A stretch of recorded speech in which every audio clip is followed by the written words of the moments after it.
Sudarlun Panglima Angkatan Darat Kerajaan Thailand Jenderal Apirat Kong Sompong bersama rombongan berkunjung ke Aceh.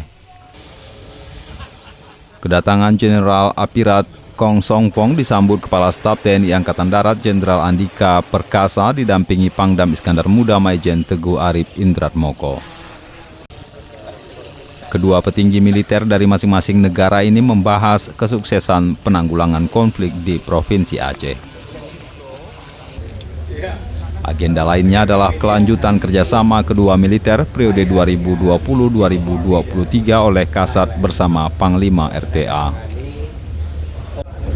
Kerjasamanya seperti yang saya bilang, baik dalam hal exercise itu latihan bersama, mengirim untuk pendidikan kami ke sana ke sini, kemudian pertukaran kunjungan pejabat senior di kedua angkatan darat, dan kerjasama yang menjadi interest kedua belah pihak.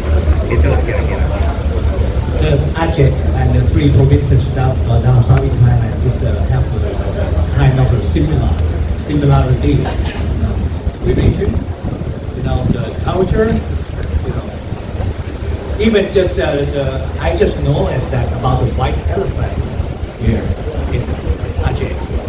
We are so happy in Thailand, and so, but in Thailand, three provinces, I don't know why still have the conflict for some group of people.